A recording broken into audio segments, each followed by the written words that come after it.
So I said, excuse me, sorry, how do you want me? So I'm the one who's gonna have to tell you how to deal with it. I mean, come on, you're a specialized mechanic shop. Surely you should know how to deal with it. So I go there, and in these circumstances, and I talk to the guy, and I have proofs, which I'm not gonna say online what they are. I've got very solid proofs, which he agreed to as well, so, voice recordings and so on, that he said basically, well, we can source with a new block. So basically the top end block, the cylinder top end, not the whole engine, just the cylinder top end, on the driver's side, where the glow plug number 2 was. It's not inside the block, and fit it. I said, okay. I said, who's going to support this? I'm not paying any of this. Well, he says, well, this is what we can do for you. We can source the block, which would be somewhere in the round of 300-400 pounds, British pounds, remember we're talking into. And also what we can do for you, because it's intensive amount of hours and labor, charge your trade prices. So like, we'll do the job for another company, not for a physical person, so they won't charge me VAT and whatever margin they have on top. So if, for example, if they get the block for the cylinder head for, let's say, 300 quid, they don't put their margin, so let's say another 50 or 100 quid on top, which would be their profits margin for sourcing it, for shipment, for whatever they intend, and VAT. So it would be just trade prices. And the same for, instead of, he mentioned 79 pounds an hour, so 79 pounds an hour, instead of maybe 50 or whatever he thinks is arguably right. So I said, well, right, okay, I ain't having any of that. I want the car.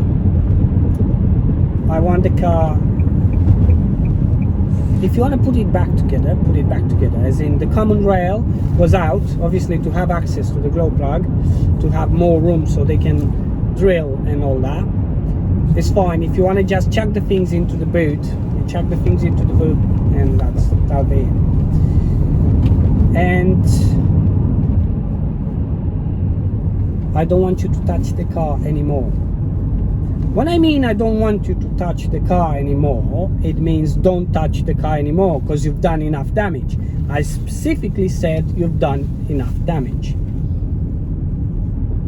And what they do, they carry on, they pass on the MOT.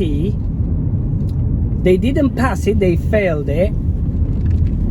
They damaged on the lift my left hand seal.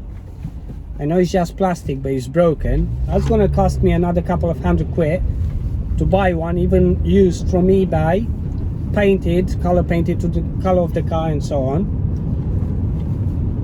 And they put a lot of advisories on that MOT fail. A couple of them, there were advisories that they were not advisories, they were fails, as in repeat fails that you have to repair immediately. You cannot drive the car legally without repairing those fails and re-MOTing, right? And a couple of advisories as well, which was a chip on the windscreen the size of a mosquito. Okay, it's visible, but it doesn't obstruct vision. Okay, and they said that it doesn't obstruct the driver's vision. They sliced the tire on purpose because the tires were bought, and took pictures, and the picture that the person who sold me the tire, it's another garage. Yes, they are part 1 tires, Pirellis, with 6 millimeters of tread on them, and pictures, and I personally inspected the tires, and I had them in the car for about 4 or 5 days prior to taking the car to them, and they had no damage to the sidewall. And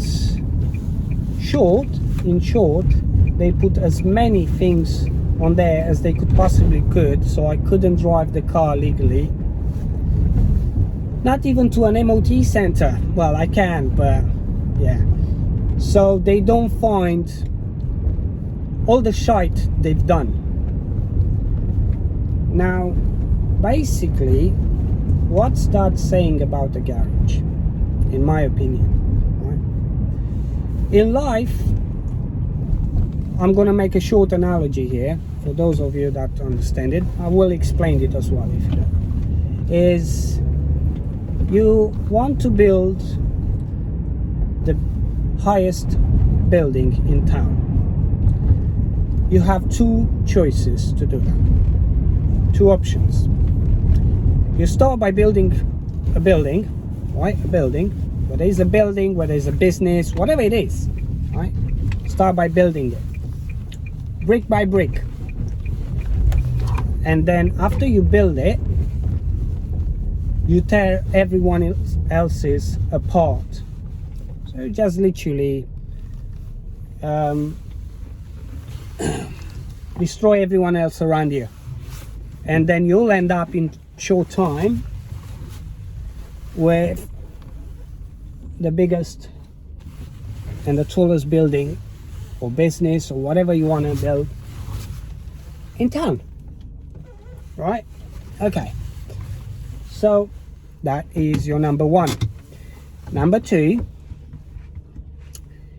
you build a building, a business, on a relationship you create with your customers and the people around you, with kindness, understanding and care, especially for your customers, because they are the ones providing your bread and butter every day. Now, my choice is to do the same as he's done to me. He left me with literally a oversized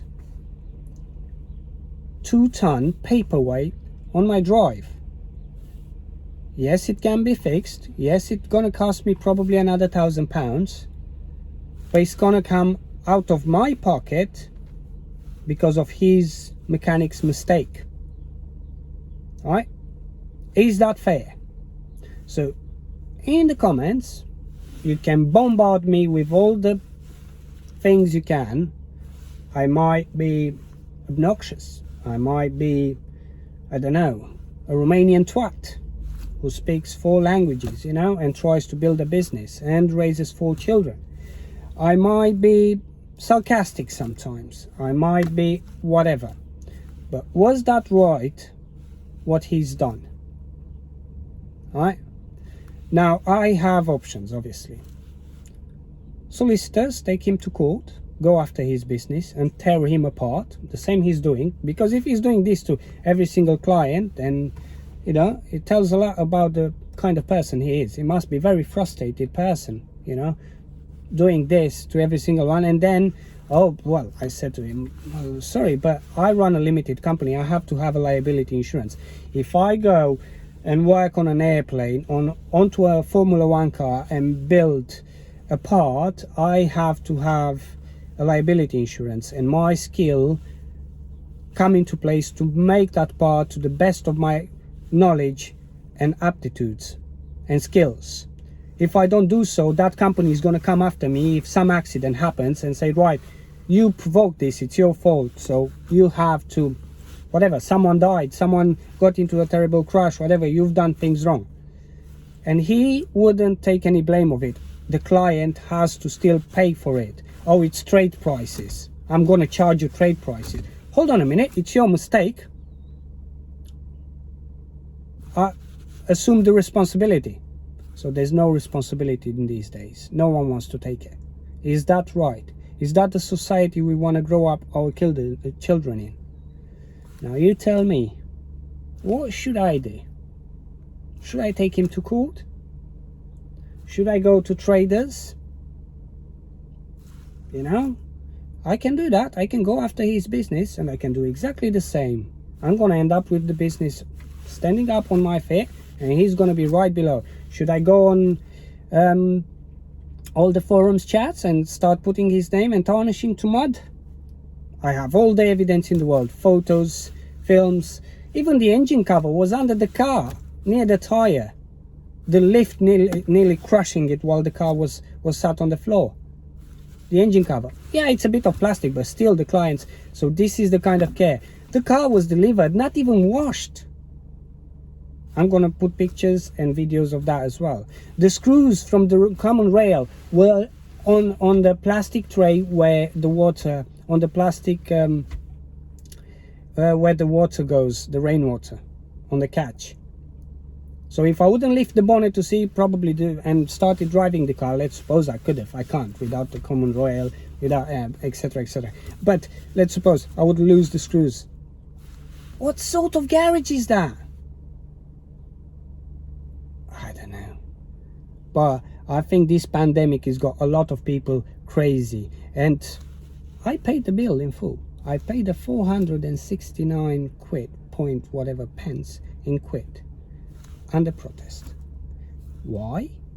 Because I said to him, if you treat every single client the way you treated me, you don't deserve to have a business. And there's other people there that they need bread and they need more clients, and they don't, because you take them, and that's what you do. What I'll do, stick up with us, hit that subscribe channel, and I'll keep you on post. Hit that notification button, share with your friends and family. It will help the channel.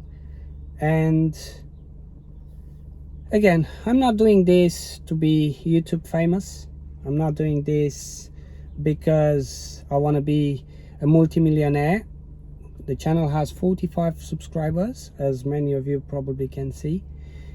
That's not the point. The point is, I'm trying to create and to show to my children that you can build a better future without bringing someone else's down, and you can be a honest, humble human being.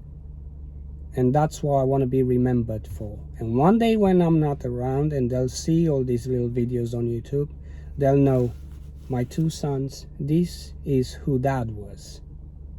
Thank you very much for watching, and see you soon on the next video.